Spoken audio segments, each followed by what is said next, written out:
Welcome to episode 4 of the Words with a Wise Guy podcast. Really excited today because I'm going to talk to a guy that's got a lot of things going on. He's a country music singer, musician, entertainer, however you would want to frame that. Adam Capps. He's also a former Shocker javelin thrower, really terrific javelin thrower, part of our team years ago.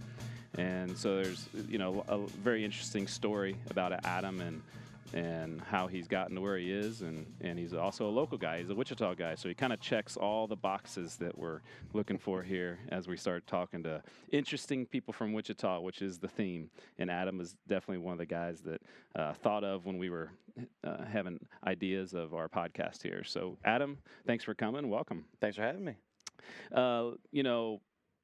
Kind of getting started about yourself. So you grew up in Wichita and went to Bishop Carroll. Yep. Correct? So Bishop Carroll, and you were obviously a track athlete, but what else did you do at Bishop Carroll?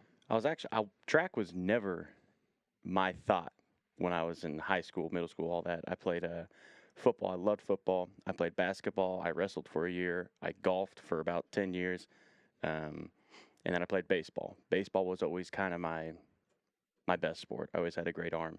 And sophomore year at Bishop Carroll, I ended up quitting baseball and going out for the track team, and actually was in like a top thrower in state. Mm-hmm. I was like, oh, well, maybe I'll do okay at track. My dad, he wasn't real happy when I told him I'm quitting baseball to run track, but ended up being one of the best decisions I made in my athletic career. So you didn't immediately go to Wichita State? Nope. Now it's Fort Hays. So how'd that happen, and how'd you get to Wichita State? I played football for a little bit at Fort Hays, and I actually got a dual scholarship for football and track, and which I later on will talk about some of my injuries, and I swear football had to do with some of it, because my days were, I wake up, go to football practice, go to school, go to football practice again, and then go to track practice, because at Fort Hays I actually did decathlon, so I did all the events. It was a long day. I was eating, I can't even tell you how many thousands of calories a day. And, went to Fort Hays. In Division II, I was All-American my first year in javelin. And then got a call from John Hetzendorf, coach here. And he had me come out and play or run track here. So, before we get into Wichita State, you're talking about how much you had to do on those days and how difficult they were. Do you look back at that at all as like a foundation for like grinding through your career as a musician? Yeah. And has that helped compared to maybe somebody that didn't have that struggle athletically? Do you think about athletics and how that was like a foundation of what you're doing? I used to be a teacher, and we'll talk more about that later also. I used to tell my students all the time, try everything you can, sports, drama club, whatever it is, just because being part of something makes you a better person. The respect, the responsibility, the camaraderie, everything about it. To me, sports was a huge influence on my life. And I still talk to people about how, track and the friendships I made and, has made me the man I am today. All the hard work. So you end up coming to Wichita State and become part of this javelin thing that's going on here. And for those of you that maybe are here because you're a fan of Adam's music, what you might not realize is the Wichita State's javelin tradition is amongst the best in the country. I think last year it was either number 1 or number 2 ranked javelin group in the nation, and you were a big part of that. What was it like being part of that? And then what do you think Coach Hetzendorf has this special javelin thing going on? Obviously, he was a great javelin thrower, for those you don't know. But what is your experience in that and why it's so successful? Well, it's the way he coaches is there's not many coaches that go out there and show you how to do it by doing it. And the fact that he's been there, done that, and knows every little quirk about javelin, every little thing. I remember it was as simple as a small release on one I was doing, and it added several feet to my throw. And the cool thing when I was here, so Trent Masnick, Brett Trudeau, and me, we took 1, 2, 3 in conference, I think 2 years in a row until Trent graduated. But Trent was number 1. Is he still top of the list? No, actually, Aaron True broke his record last year. I know all of us. I don't even know if I'm on the top 10 anymore. But, man, us three, it was fun having all three of us here. And there's even times that when some of the meets we went to, Dorf threw also. Yeah. So there was one time that I know we were top 4, all shockers, including Coach Dorf, that, we're all top 4 on the javelin list. Yeah. So, I mean, Adam was, I think, on the top 10, or he's right 10th or 11th right now. We actually had a freshman throw 240 last year, so that might have knocked you down a little bit. But it's, part of this great javelin tradition. He's got a Missouri Valley sweatshirt on there, so I thought that was pretty cool. He's kind of throwing back where he's got some old gear. So you were throwing javelin and you had some injuries. Mm-hmm. And explain how music started, maybe as javelin ended, and that kind of stuff. Yeah. I always played guitar. I got my first guitar when I was like 13. And always played guitar, never really sang much, wrote a little bit of music. And then my sophomore year at Wichita State, I tore my ACL at the conference meet. Okay, wait a minute. I think I've seen video of this before. Yeah. Is there video? There is a video. Are we able to pull up? Oh, nice job. Okay. I like the caption, busted knee, posted by Adam Capps. That's good. Okay, explain what's going on. Is this Illinois State? This is at Illinois State, yeah. And unfortunately, there is no volume, but you can hear the snap. And if you pause it at the right time, you can see it. You can see it buckle. Yeah. When that happened, the first thing, because I knew it right away. I tore my ACL, and I had never torn my ACL before, and I was like, this must be what it feels like. And you can see me rocking there, and then shortly after that, I look over at Dorf, and I say, how far did the javelin go? And I smiled, and then I looked at my trainer at the time. I said, dude, it's gone. Yeah. It's gone. Oh, man. Crazy. So, but that wasn't necessarily the injury that really knocked you out. No, that was, I came back from that and through the next couple years. And then the end of it was in 2011, I was out at practice, and we were just doing sprints. I wasn't even doing sprints. I was jogging down the runway for an easy throw, and I popped my Achilles tendon and snapped that in half. And that was the worst recovery. I would tear my ACL 2 times over before tearing my Achilles again. Yeah. But the plus side of that is that's when I finally decided, Adam, you're not an athlete anymore. You need to find something else. So I was a teacher, but at the same time, I started playing music a lot more because I was bedridden for a long time. I was on crutches for a long time. So I'd sit down and I'd play guitar. I started writing music. And just a couple years later, we put out our first album. So you would just sit at home, grab a guitar, yep, and learn. Before that, was it just something you kind of thought about doing for fun, or when did you start thinking, well, I could maybe do something with this?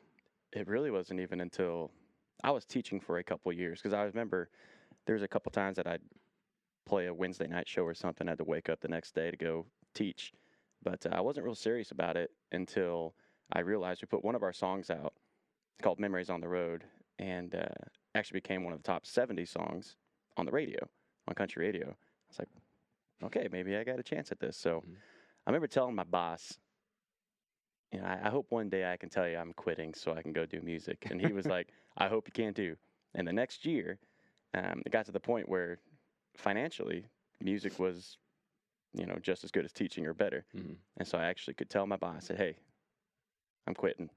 And he was proud of me. He was happy for me. And that was almost 3 years ago now. So I've been doing music full time for 3 years, and it's been the best decision I ever made. So go back a little bit. So as you're starting to write songs or perform, do you remember the first time you performed in front of an audience? Yep, because I was still in a boot. I was still when I tore my Achilles. So I did some performing. You playing your own songs, or were you playing other cover songs? It was a mix. I maybe had 1 or 2 songs, and I was probably too nervous to play them. Where was this at? Mead's Corner. Oh, yeah, Mead's Corner, which is now closed, just closed. Yeah, yep, unfortunately, yeah. But there's a video of it somewhere, and good luck finding that when you're not going to. And in fact, I think it was online, and I sent YouTube to delete it because it was so embarrassing. But yeah, I was up there. I had my boot on my leg, and I had a music stand in front of me, and it was bad. I watched it. I was like, oh, man, I've come a long way. So something people might not realize out there, the relationship between javelin and country music is there is another fairly popular guy who had the same background, Garth Brooks. Yep. So Garth Brooks was a javelin thrower at Oklahoma State, and he would play gigs. I've heard the story about how he would play the honky tonks at night, and he would go to college, and he would, this is when he was just getting started. There's some pictures of Garth throwing javelin. He was pretty good. He threw the old javelin. Back, Right. They threw it farther.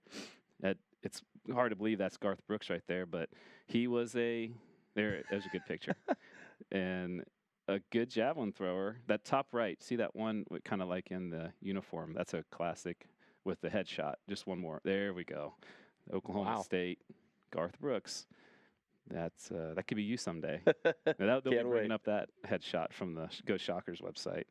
I'm assuming you were aware of that in Garth Brooks' background. I was, yeah. Yeah, are you a Garth fan? I am a huge Garth fan. And if you have not seen Garth in concert, if you think you're a Garth fan and you've never seen him in concert, when you see him in concert, you will be a huge Garth fan. Yeah, I saw him when I was in college a long time ago, basically when you were just a little kid.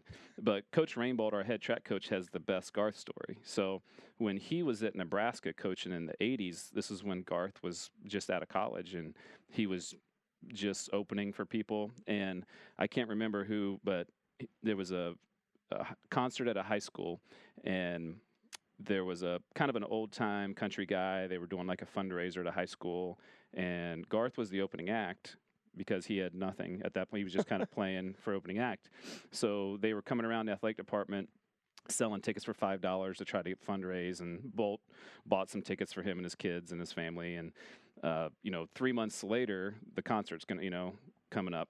Within the time he bought the tickets to the concert that came 3 months later, his first album came out, which obviously was like the biggest country music album at that time ever. So when the concert came, the old guy who was the act was the opening act, and Garth was the feature guy. So it had switched, and he said it was the craziest concert because Garth, as a young athletic guy who was a Division I college athlete, was doing all kinds of crazy, athletic stuff. And it's fun to watch. Even now, like if you see Garth walking down the street, you would never guess how active he is on stage. I swear that guy goes through an entire cardio workout every concert. So what's that like, putting on a show and you've obviously done these shows that you're out there for hours. How demanding is that physically? Do people realize how tough that is to stand up there and sing and walk around and be active? When we're playing, you don't realize it. You just get out there, and there's a difference between a show and a concert. And we've played the Cotillion here. We played at Lawrence Dumont Stadium. We've played with Big and Rich, Billy Currington, Van Perry. And when you're playing a concert like that, it's euphoric, man. Like, you're up there, you have no feeling. But then when you get done, the next day, my feet hurt, my back hurts, everything. So it takes a toll on your body, and it's a lot better workout than you think. And then you think of those guys like Garth, who puts on 5 shows, or 5 days in a row, 2 shows a day. That's insane to me. Yeah. But that's tough. What is it hardest on your body physically, or do you have your voice? Does it ever have issues with your voice that much? I used to have problems with my voice. So the last 2 years, last year I played 147 shows. This year, with what I got booked already through December, I'll be at 153. And the voice it's a muscle. So rarely does my voice get tired anymore, unless I play 4 or 5 shows a week that are long shows, or if I'm sick. But it's more of the physical strain on my body sometimes. If I do 4 or 5 shows a week, it's tough. Are you working out to stay in shape for performing? Yep. And what kind of training are you doing now? Well, see, after all my injuries, now my back, since track, I've had minor shoulder surgery and minor back surgery.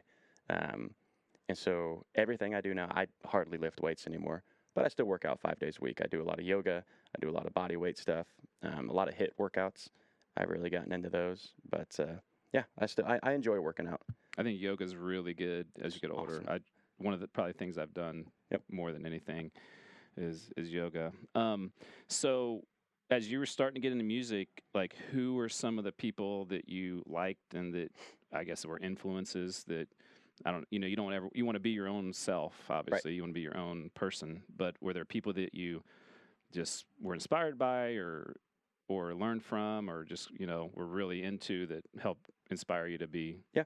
who you are? I grew up on rock. My dad loved rock, and anytime we were in the truck, we listened to rock. We listened to Queen, Marshall Tucker Band. So that sound is kind of what I like.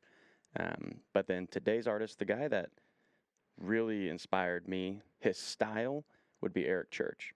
But then all around background, story, and everything would be Kip Moore. Um, and the reason I like both those guys, they will never put out a song for radio.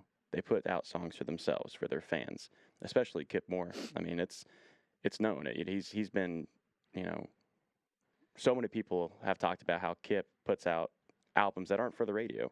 They put them out for his fans, and that's what I truly dig about Kip Moore and Eric Church is they don't conform to what today's Nashville wants. They do what they want.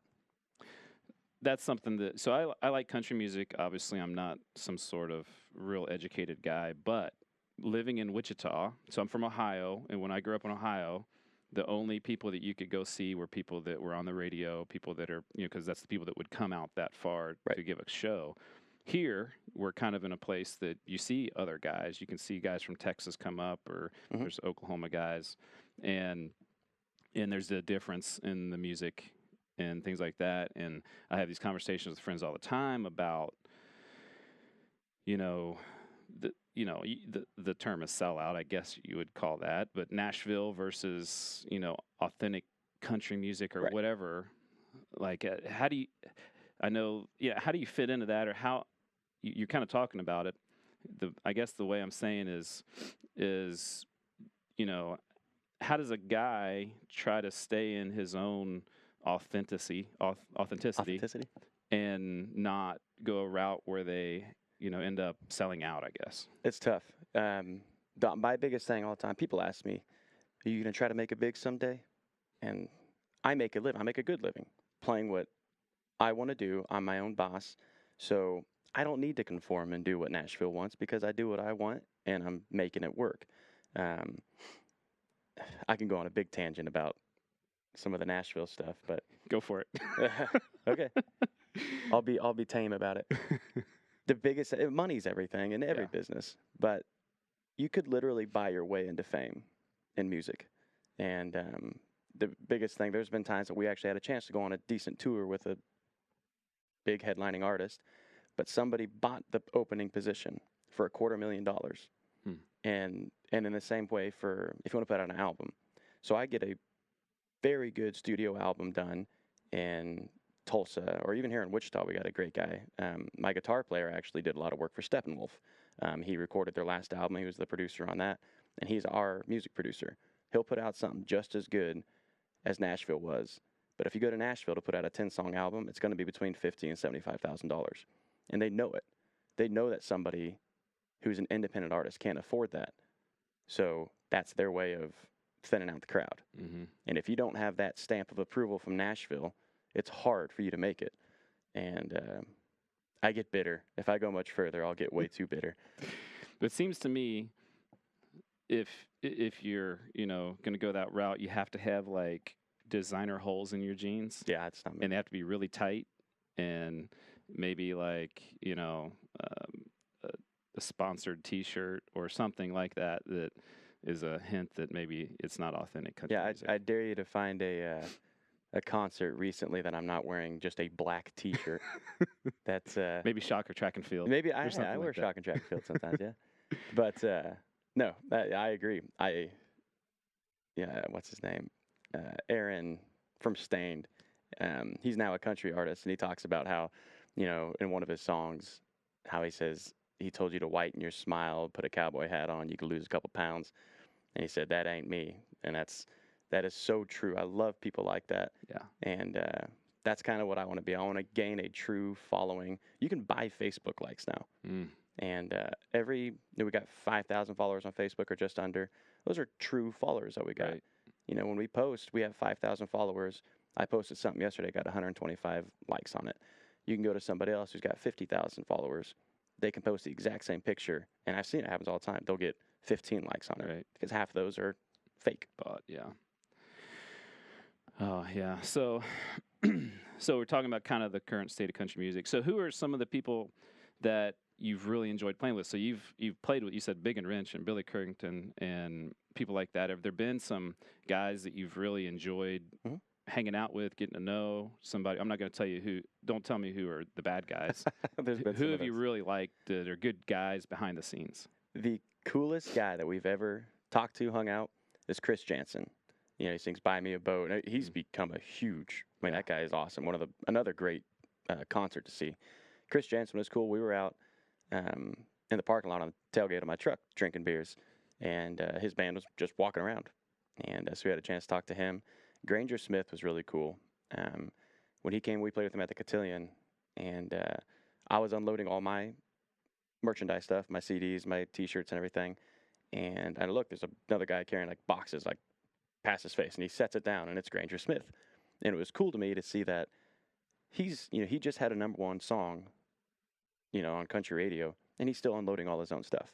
That is so cool to me. There's been other guys, like I said, I won't drop any names. He came out to me one time, had his hat down over his eyes, gave me a piece of paper, said, "Don't sing any of these songs." Handed it to me, turned around, and walked out. Never saw him again. He didn't show up for his meet and greet. There are people that get too big for their britches. Yeah. And, yeah. So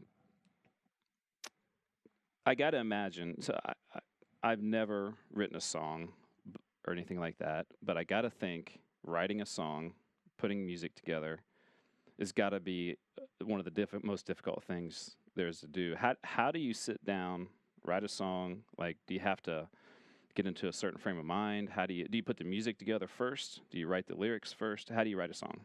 I'm backwards from what almost everybody else does. I write the music first, and I put words to it, which a lot of people think is a weird way to do it, but I've written hundreds of songs.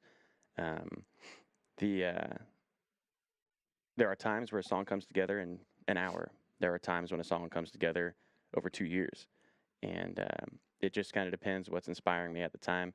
Our newest single, "The Beat Goes On," which to me, I mean, I'm biased, I know, but to me, "The Beat Goes On" is the greatest song we ever put out. It means so much to me when I put it out, and that's a song that, it hit right at home for me, and writing it took about 30 minutes. I sat down on my couch, poured a bottle of Jack, not a bottle, just a glass, and wrote an entire song in 30 minutes. Maybe a different song if it was a whole bottle. Yeah, it was, yeah. But, and there was other times that, it's taken me 2 years. I'd revisit that song 15 times before it gets done. Yeah. So I heard an interview with Chris Stapleton. He said he does the same thing. So he music first and then kind of the lyrics. If he's writing a song for himself, sometimes he writes with other people that they might start with lyrics, but he does the same thing. So maybe that's not the worst way to go. He's a pretty good songwriter, Chris Stapleton. So I got a funny story that, once again, Coach Rainbolt is part of. He's part of some other funny stories. But we were at his place. Coach Rainbolt, our head track coach, was having a get-together. We're around a fire pit, and we're listening to country music on the speaker. And I've got my phone, and it's just kind of playing some music. You're playing Zach Brown Band and playing whatever, Billy Currington, whatever, is playing. And this was right when you were early in your, career, and "Play It Proud" was one of your first songs, right? Yeah. So I'd heard that, and I thought it was a cool song. And so I just put it on, didn't say anything.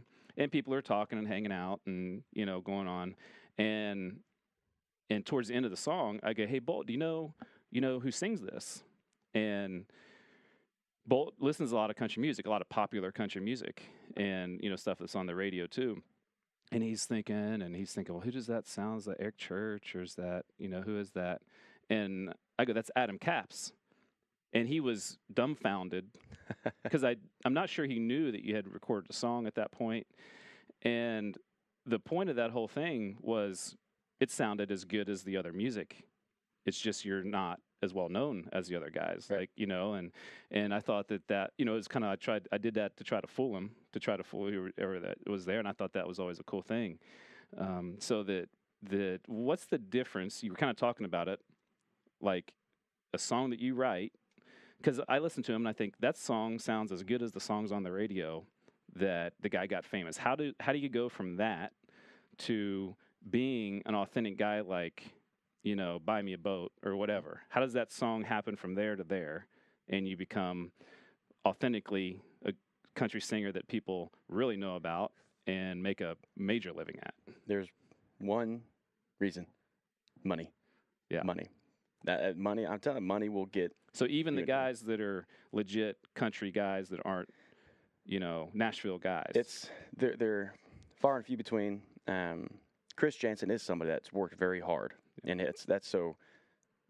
The fact that I was talking about him and Kip Moore, they've been at it for a long, long time, and but so for example, radio promotion. I don't pay anybody to do anything with my music except for my radio promoters. I do everything. I do all my own booking, managing everything. I enjoy doing it. And nobody's going to work harder for you than you will. Mm-hmm. And that's always kind of been my mindset on things. But radio promotion is something you got to have. And it's not cheap. It's I spent tens of thousands of dollars on radio promotion. Yeah. And, that's my own hard-earned money that I put out there. And we're not backed by somebody. We don't have any big record label that's going to put hundreds of thousands of dollars to it. Mm-hmm. So it's tough. But if you grind it, make real fans, you can do it over a long time. Okay, last question about that topic, because I sit and talk to friends with this all the time. Okay, if you had a chance to make $1 million, but you had to wear the tight jeans with the holes in them and, sell out, or the rest of your career stay at the level that you're at now and never get any higher, which one would you choose? Because I know people that struggle with this question that are friends of mine that really love authentic country music, but man, that's temptation is right there. Because I think a lot of guys who are really want to be authentic, they maybe they have a family. Yep. Or they need to support. Luckily, right now there are like Luke Combs, Chris Stapleton, Chris Jansen. They're coming out of the woodworks. It's getting a little more to that true country music now, and a little more be yourself. Don't be, what they're calling pop country. Yeah. So to answer your question, no, I wouldn't do it. I think I would. I was hoping I would do what I'm doing and make it the right way. Yeah. And last night I had the same conversation with my girlfriend. Hey, if you won $1.6 billion, would you quit music? Yeah.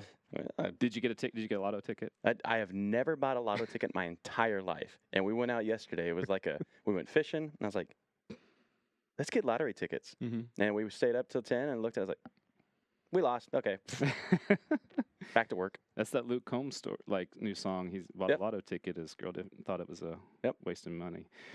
Okay, so I'm like traveling. Traveling is something we talk about a lot on this podcast. You've got to have had some tough grinding travels, in your life, going from one gig to one gig. Like, what are some of the, if you've had either a crazy travel story or something that's been tough, is there anything that comes to mind? We were talking about this, me and the guys, the other day.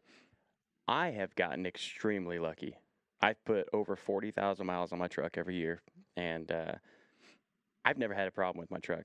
I'm screwed now because I just said that. But we've had my trailer one time. Most embarrassing, we were at Country Stampede, and it says Adam Caps on it, and we're out I had a 2-wheel drive truck at the time, and we're parked on flat grass. I got stuck. And everybody's walking by. I was like, oh, my gosh. Look, Adam Caps is such a loser. He can't even get his truck out of there. Oh, my gosh. So that was embarrassing. One of my bass player, his truck broke down just outside of Colorado. And that was a hassle. He ended up having to pull over on the side of the road on the biggest sticker patch I've ever seen in my life. But lots of late nights. So many late nights. Yeah. I mean, but that's the latest song that I might, if I play a music song for you guys, I might do this for you. I do a lot of writing late at night. I'm in my truck, and I have a sticky note or something to write on. And this last song, I was on my way home, and it was 2 or 3 in the morning on our way home from somewhere. It might have been in Colorado again. And my entire dashboard is filled up with sticky notes because I just write it down, stick it on my dashboard, and, maybe not safe, but hey, I got a song out of it. Yeah, awesome. So, you think people might think of glorious side of music career, and you have stories like that. Same thing with track coaching. People go, man, it must be awesome to travel around all these places. So I had a week ago, I started I went on a recruiting trip to St. Louis. So I'd go to St. Louis on a Wednesday, recruit Thursday, Friday, get back at midnight from St. Louis, 5 a.m. Saturday morning, drive the B squad cross country team to Hayes, Kansas for a cross country meet. That right there is a picture as the sun rose. That was 5 hours after I got back from St. Louis. So go up there, watch those guys and girls, and come back. And then the next day, go to Dallas. And, that's Sunday, recruit Monday, get back Tuesday. This is fall break. And so the kids get back on Wednesday for practice. And the kids go, hey, coach, you have a good break? I'm like, well, no, I didn't really have a break. Like, I've been out recruiting kids trying to, help us get better. And so, but like you said, there's so many things that happen in that, whether you're driving or on a plane or whatever, it gets you away from your job and gets you thinking about things, and maybe you hit on something like a song or an idea for something, and it, in those times you just have to go for it and do things. So, what about a song? Let's play a song. Can you play a song for us? I can do that. Do we have much setup we need to do, Kurt? Grab a guitar and say, when you get that set up, we'll talk about cross country a little bit. So our cross country team is at the American Conference Cross Country Championships right now in New Orleans, and they are possibly getting ready to run as we speak because there's a hurricane heading towards the cross country championships, and so they might have to move the meet up a day. We're recording this on a Wednesday morning, and the meet was supposed to be on Thursday, and so I'm hoping that our cross country team is able to get a championship race in. So if you're following cross country at all and you're hearing this later during the day, it might have already happened. It might not even be running a race. So, all right, Adam, we got a live song by Adam Capps here. What are we playing? Early morning, guys, is not the greatest for do I need my headphones on for this? Okay. Good to go. I've also got my pick. Whoever's the sound guy, it might be a little bit louder this time.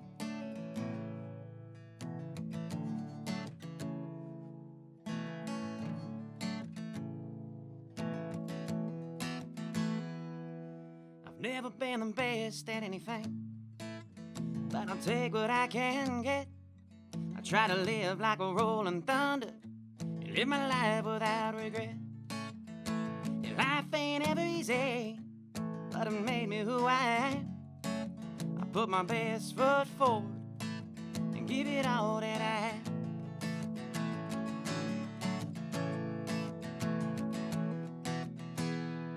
Sometimes it's a dead-end road.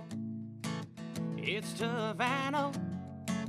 Yeah, the road less traveled can bring you back home. If it don't work out and you wind up back to where it all began, but you hold your head up high. You gave it all that you had.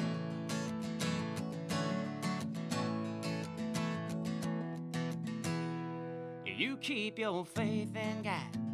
It could use some help, so I bow my head and I'll give that devil help.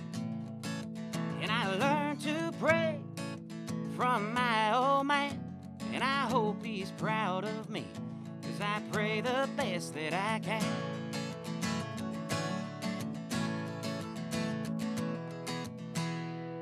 Sometimes it's a dead-end road. It's tough, I know. Yeah, the road less traveled can bring you back home. If it don't work out and you wind up back where it all began, but you hold your head up high. You gave it all that you had. Yeah.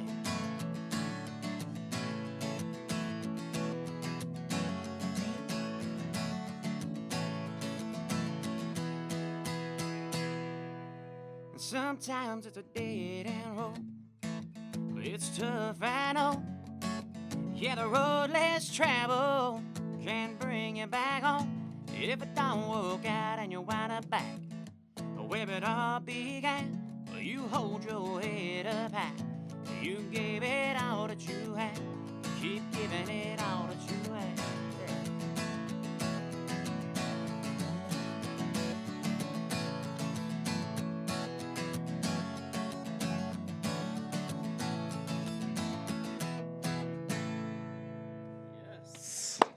Man. Don't forget. Dude, that was awesome. That is classic. Man, I'm jealous. I wish I could play guitar. Man, you have to teach me maybe at the end of the show. We'll have to see. So, okay. So thank you very much for that. And I've actually got my Adam Capps CD right here. I brought it out of my car because it was sitting in my car.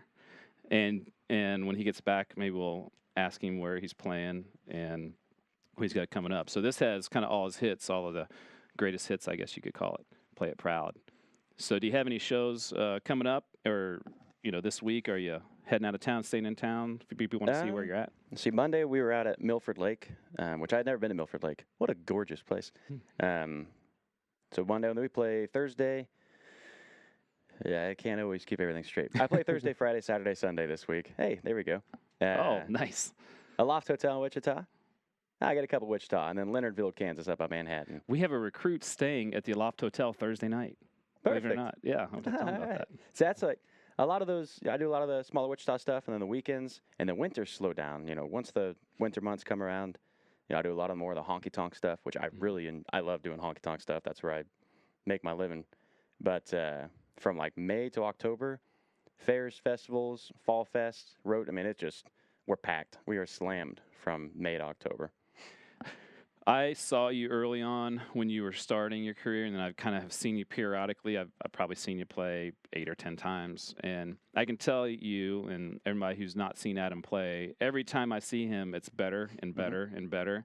And one of the last times I saw you was at Riverfest, and I'm telling you, that was a heck of a show. I mean, from when I think of watching you play at the Keg and Colwich, I know. Yeah, or at the Student Center at Wichita State. And then that was a concert show, fun, rockin' good time. And so if anybody is interested in having fun, listening to some really good music, check out probably your website, has all your dates and everything. things like that. AdamCapsMusic.com, they got it up there. AdamCapsMusic.com. And do you have any kind of new music coming out? We do. So like I said, The Beat Goes On just came out 3 or 4 weeks ago. Radio promotion just started on it. And I'm more pumped about this song than Memories on the Road or One More Song. So One More Song, that was the one we put out last year, and it kind of put us on the map more than anything else has. It was a top 60 song on country radio, and so One More Song has been huge for us. But so The Beat Goes On, that single came out, and the album will come out the first part of 2019. In January, we'll have a full 10-song album come out. Awesome. All right, we might come back with Adam here. I'm going to see if he can teach me how to play guitar. Part of playing a guitar, learning, had to be to impress girls, right? Isn't that part of that? Huge part. Yeah. Everybody. That's why everybody picks up a guitar at some point. I need that. Okay. Okay, so a few things I saw that are interesting, and you feel free to weigh in on this. So I saw a kid put a high jump situation together on Twitter. So he put some PVC pipes in a trampoline. Check out this video. I mean, is this? I'm not a parent. Is this a good idea? Of course. Safe? I'm not a parent either, so I think it's a great idea. If you don't hit that pit perfectly, your career is over athletically. But that's pretty good. That kid's a good high jumper. That is. And he's got the approach right down the concrete straight, and then he turns. Did you, as a kid, were you doing stuff like that? Were you doing things that probably weren't that safe? Throwing rocks? Not safe? Yeah. Yeah. So as a baseball player, you were probably throwing stuff or hitting stuff. Yeah. And if you're a young kid and you're doing stuff that's safe all the time, you don't really have a childhood. I mean, I have a fake tooth in the front. You can't see the scar. I have a giant scar down the side of my face. I've, broken a couple bones, torn my ACL, Achilles, shoulder. That's how you know you're doing life right. It sounds like a good foundation for a country song. Yeah. That and throw some booze in there. So another track and field related thing, Marquise Goodwin, he's a wide receiver in the NFL, was also an Olympic long jumper. Yep. Did you see the touchdown celebration that he had after this? Check out this play. He plays for the 49ers. I think this is it. It's got to be one of the greatest touchdown celebrations there is. Okay, touchdown, Marquise. So remember, this guy's a 27-foot long jumper. And, okay, this is not the celebration. Okay. It was, unless that he continues on. in that. He did a basically run up like a long jumper in the end zone and finished the long jump. So maybe we'll find that one. We'll come back. So he does a long jump celebration, Marquise Goodwin. Maybe type in Marquise Goodwin long jump celebration. See if you can find that. And you hear a lot of these football players are track stars back in college. Absolutely, yeah. And then they've made it so that you can do celebrations now. Yep, So they've it. changed that rule. Oh yeah, this is it right here. Okay, he gets in there. Watch this. Okay, so now he's gonna start the approach, kind of do, and there it is. And they're marking it. So the officials, the other guys are the officials. That's great. Yeah, that was awesome. I thought that was really, really fun. So who do you got in the World Series? Red Sox, Dodgers? Are you at all a baseball guy? No, I still watch it. Now, of all the major sports, I don't watch baseball religiously. I like watching the Royals, but my family just moved up to Boston. They're just north of Boston. So yeah, I honestly really don't care. I don't either. So you're a Royals fan. I'm from Cincinnati, so I'm a Reds fan. Okay. Two of the worst teams in baseball right now. So, it is what it is. Yeah. But either one of those, I'm not too. No, I still might go to a bar and drink a beer with some guys to watch the game. Yeah. I was actually at the Chiefs-Bengals game on Sunday. That was a good one to go to, wasn't it? Man, that was disaster. I for love the Bengals. football. I watch football way too much. I found this website. So I was talking to somebody, and we just had a question about how many people are in the world. It just was one of these random conversations. And do you know there's a website that's called the World Population Clock, and it populates as this is the rate of the population as in real time.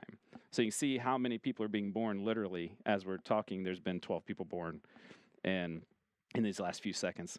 This website also breaks down into so many different categories. It's unbelievable. If anybody wants to kill an hour looking at statistics of numbers and different countries, I just happened to randomly find this website. This is one of the coolest things I've ever seen because it breaks down to every country in the world as well. So you can kind of see. So there's the rankings, like we're ranked 3rd right now in the world population. And then they chart it out like at the rate that you're going, what the populations will be, because I think that China is number 1, but it's going to be surpassed by, was it India? India is going to surpass China at some point here in the next few years because the rate of population is growing. So, yeah, that was crazy. So if you have a dream, get it done before the world's overpopulated. There you go. Move to Kansas because they've got plenty of space out here. Tons. Yeah. Tallgrass Film Festival was this past week.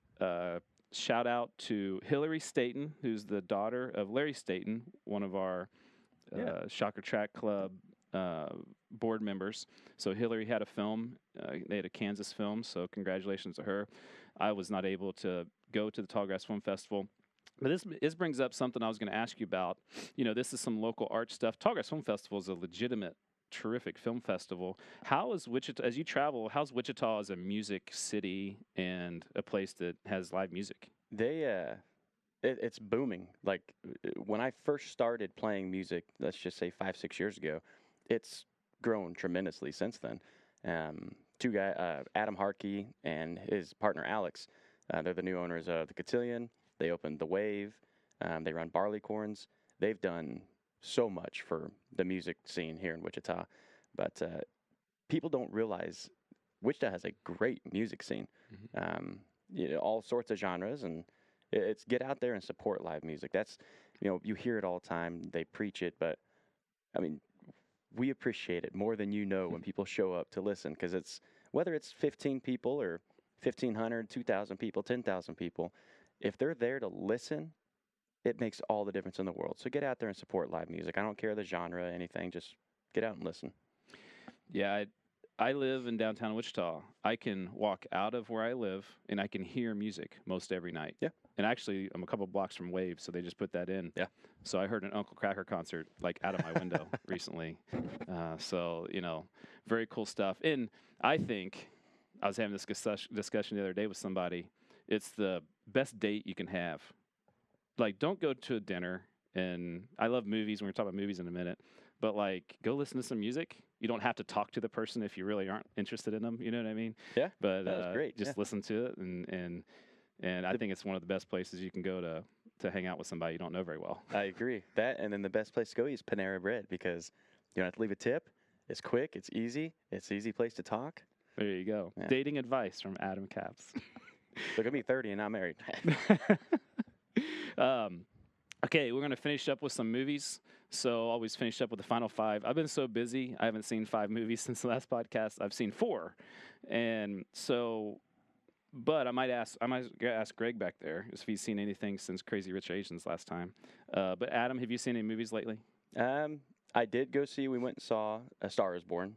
I was going to ask you. I have that. Yeah, on I saw here, you wrote it down, but we did go see that. I didn't ask you about it. Tell me about A Star is Born. I liked it. I really did. It shows the uniqueness of a songwriter and how you can get lost in a song.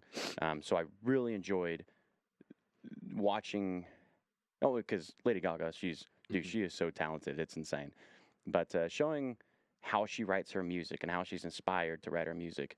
And even Bradley Cooper, he does his own singing in it. So and he had like a #1 song. He did. Like, yeah, crazy. Yep. And I heard it was heavy. I heard it got heavy. Oh, yeah. It gets heavy. Yeah. But it's a great movie. My girlfriend's a great singer. Did you cry? I didn't. She did. She's a great singer. So we've actually been singing The Shallow one between the two of us two. Awesome. Great. I want to see it. I haven't been able to see it, but I definitely want to see it. Have you seen anything, Greg? Yeah, I can hear you. Yeah. Yeah. Mm-hmm. Oh. First name. How was that? Yeah. Did they make it? Spoiler alert. Yeah. Okay, last ones I've seen is I've got this giant movie collection DVDs, and I try to watch one. I have 600 DVDs, which Leif Yonker made fun of me. He's like DVDs? this movie What's that? guy. Yeah, I know. So this guy said, Leif said, good start with 600 because he's got thousands of them. But so I'm going through them alphabetically as fast as I can. Okay. It's usually a couple a week, and I'm on H's right now. So I saw He Got Game, which was the basketball movie with Denzel. Okay, And I saw that a long time ago. Ray Allen was a young NBA player. And what I've heard, good movie is like a lot of college basketball recruiting, some illegal violations, things like a Spike Lee movie.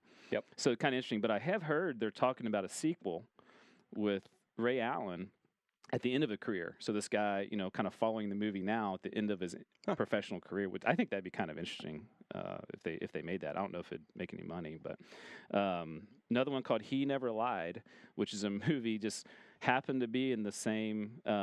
They can't even find a picture of it. I never heard of it. It was not released, but Henry Rollins stars in it. So Henry Rollins is an old rocker, and I actually saw him do a show, not a music show, but a talking show, he calls it, at the Orpheum a couple weeks ago. We talk about different things in Wichita that's going on.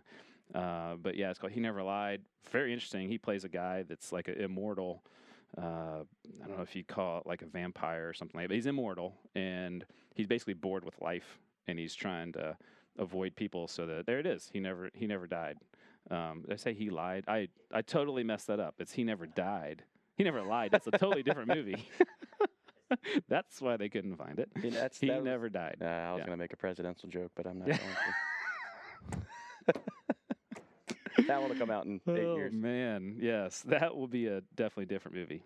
I saw, Leif, the last podcast we had was with the guy that organized Horror Fest downtown, Leif Yonker. And so he convinced me to go see The Hills Have Eyes. I saw that, the original 1977 version of Hills Have Eyes on the big screen with the creepy looking guy right there. Really great experience. These old movies, I don't know if into old movies, but it's funny seeing them in the theater because they were really creepy and scary back then, and now because they're so low budget, it's almost like they're almost comedic in some ways, because like unintentional comedy as technology has evolved, but still really good. There's a newer version of this, but I don't know if you ever saw The Hills Have Eyes. I did, yeah. And then I watched Heat, which De Niro and Pacino, which is one of the great scenes ever, and I think in a movie. They tried to get these two guys together for a long time. They were in The Godfather 2, but they never had a scene together. And so the big hype around this movie was they're going to have this big scene. It's a spectacular scene if you've never seen Heat. Not that rewatchable, but if you watch it one time, that would be a pretty good one to watch. So yeah, I'm trying to see A Star Is Born, and I'm off your recommendation. I'm going to try to get out and see that this week. So I thought for people who want to learn how to play guitar, maybe you could give me like a 60-second lesson on what are some basics. Grab a guitar, maybe show me a couple things, and then like for people who want to get started, maybe some advice on how to do it. Okay, I'm the greatest guitar teacher ever, so. Let's see if you can prove it. All right. Grab your guitar and show us a couple things real quick, and we will see how good of a guitar teacher. Now he's obviously a great musician. You heard some of his things, and we'll see how good he is at teaching. So if you're gonna get a guitar, should you get a lesson? Should you go online? What would be the best way to do this besides obviously having you hire them? I taught myself. I'd get online and figure out where to put your fingers, and then figured it all out. But 4 chords will get you through any song. Okay. G, D, E minor, and C. Okay. All right. So G, these are your frets. G. Now this will be a quick lesson. G, D, E minor. That's the easiest chord. That's the first chord you teach anybody. E minor. Okay. And then C. And when you learn those chords, That one looks you can difficult. oh yeah, it's tough. That's a tough one. Okay. You can do there's tons of them. Almost heaven, West Virginia. You can do baby, you're a song that make me wanna roll my windows down. You can do rock me, mama, like a wagon. Rock me, mama, in a way. So G, D, E minor, C. Okay. Let me see if I can put my fingers on the right here. spot. Okay. All right. Is this a pick? That's called a pick. Okay. So G. G. So here as I pay attention pretty close. Is that Very G? good. Yeah. Okay. Then you go to a D. All right. A D. That was down here. Yep. Okay. Very good, man. You're Pretty a quick close? learner. Yeah. Okay. E minor. E minor. Was that this? You got it. Okay. That wasn't. And then I just C. trimmed that there. C. That was hard. So here. That's right. Yep. Okay. Right over 3 frets there. So if I went like.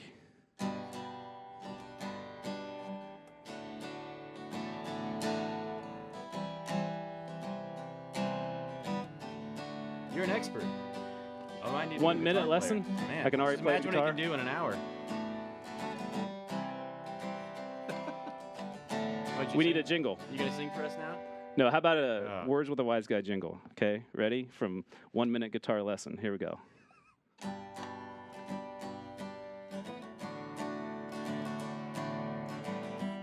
don't know if I'm gonna be comfortable. This is your thing. I feel like you should come up with it. Words with the Wise Guy with Adam Capps. Episode 4, wrapping it up. Here we go. Goodbye.